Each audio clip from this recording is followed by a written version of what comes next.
By the end of this video, Monkey D, Luffy gets angrier than you have ever seen him. Not over a wound, not over a friend, over a hat. When you find out what that hat cost the man who gave it to him, and what it cost the clown standing on it, you will understand why this fight is personal on both sides. Because Buggy is done playing. The cannons come down off the rooftop, and the first Buggy ball goes straight into the mayor's house.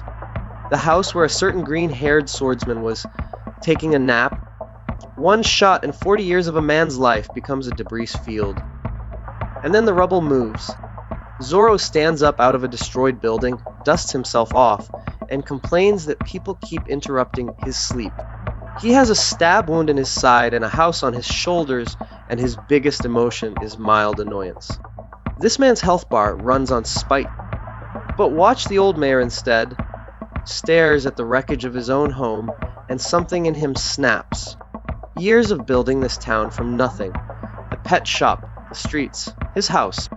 Here is the detail most people miss. Oda keeps showing you ordinary people paying the bill for pirate freedom. That tension never leaves this series. Nami makes her position very clear. She is not joining a pirate crew, ever. But treasure is treasure, and this clown has a mountain of it. So she offers Luffy a deal partners, temporarily, split the take. Luffy grins and takes it. Keep count of how many times this temporary arrangement gets renewed. She is going to be renewing it for 1,000 chapters. Buggy reloads and fires at TCM. And Luffy does something nobody has words for yet. Inhales like a bellows and inflates into a human balloon, and the cannonball bounces off his stomach and goes screaming back where it came from. Gum Balloon, first used in history. Nami's brain visibly stops working. She has now seen the ocean's dumbest superpower, and it just saved her life. The blast lands square on the Buggy pirates, and when the smoke clears, Buggy and his acrobat Kabaji are completely unharmed. Because they grab their own crewmates and use them as shields. Sit with that for a second. Luffy deflected a cannonball to protect two strangers. Buggy fed his own men to one to save his makeup. That contrasts the entire fight drawn in one panel. Grabs a spear and charges in to die for his town screaming, and Luffy knocks him out cold against a wall, mid-sentence. Looks brutal. It is mercy.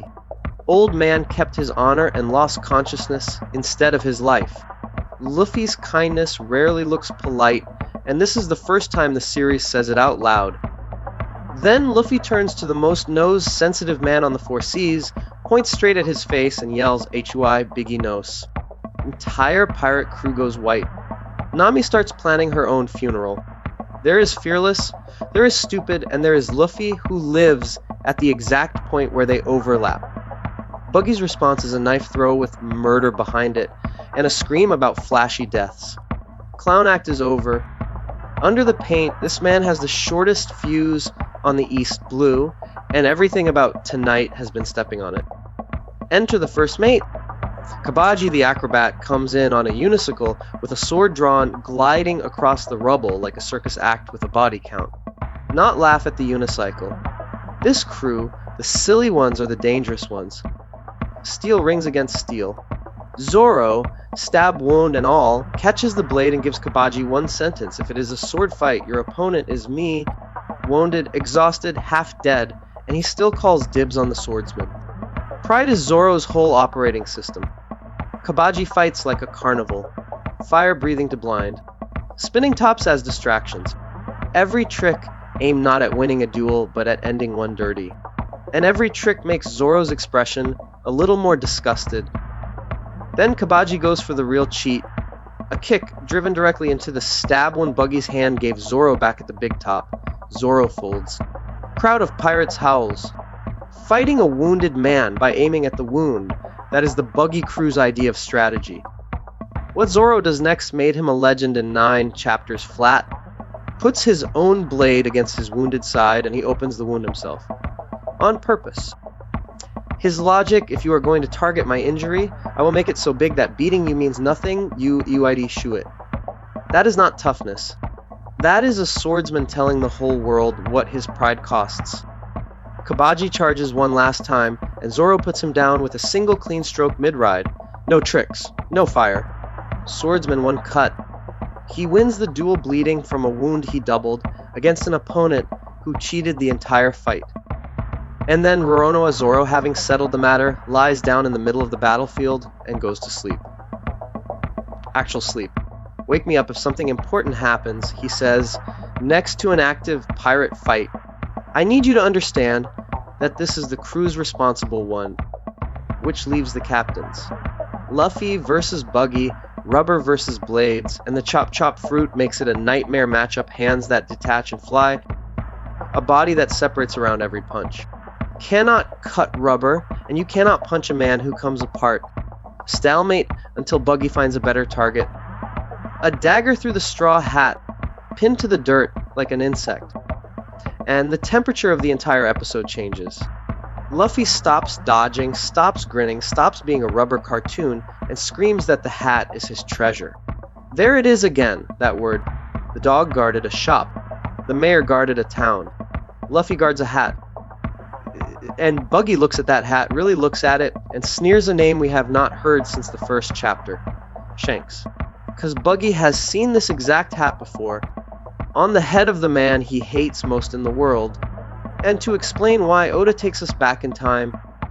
Years ago, two cabin boys on the same legendary pirate ship, swabbing the same deck. A cheerful redhead named Shanks, and a loud kid with a round red nose named Buggy, arguing about everything, but mostly about treasure. Shanks thinks the voyage is the point. Buggy thinks the gold is. They are teenagers here. Remember that whoever shipped this was trusted booty of them. One night the crew celebrates a monster, score a devil fruit worth 100 million berries to the right buyer. Buggy hears 100 million and his eyes turn into gold coins.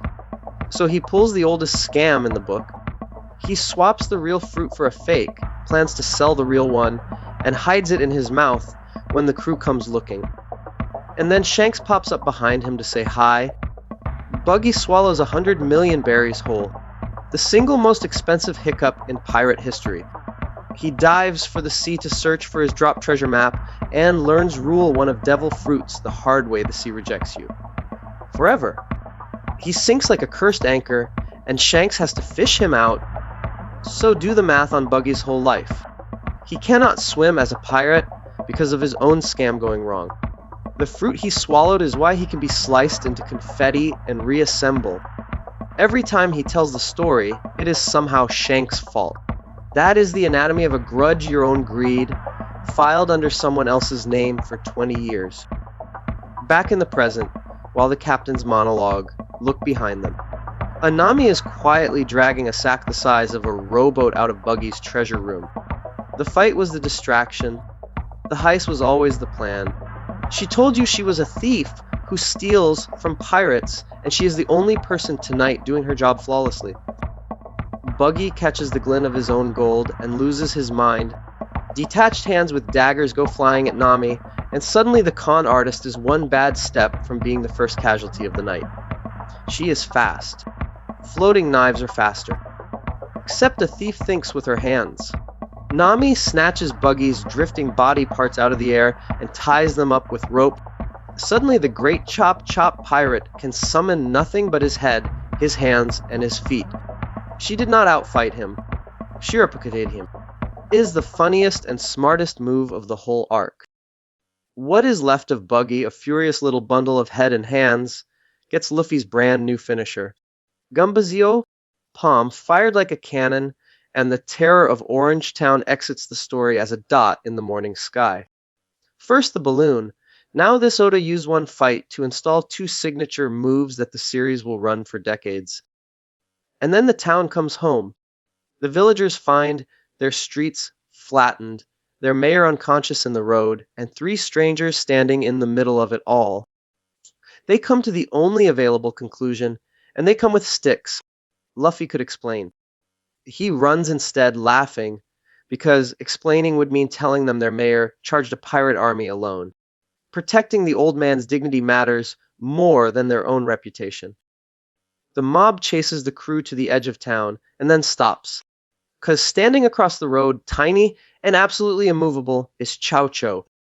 The little white dog who fought a lion looks at his neighbors and does not let them pass. He knows what these three really did for this town. Last episode, Luffy honored the dog's treasure. Tonight, the dog repays it. If you were wondering whether Oda pays off his setup's 9 chapters, and he already does, at the pier, Nami counts her haul and finds it lighter than it should be.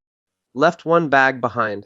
5 million berries, sitting in the road for the town to rebuild with. Nami calls him an idiot with her whole chest, and the anger dies halfway out of her mouth, because this is now the second time tonight this idiot valued people over gold. Her worldview took a crack in Orange Town. Just took another. So the crew of 2, plus one partner who insists she is temporary, sails out of Orange Town with a tied-up treasure, a rescued town behind them, and the Grand Line chart Nami stole in front of them. Next stop, a strange island of wild beasts, and beyond it a village run on lies, where a boy with a slingshot fires the biggest ones of all. The crew's next member is a coward, a liar, and a sniper, and his story is next episode. Are recapping every chapter in order until we catch up. Subscribe, and see you in the next one.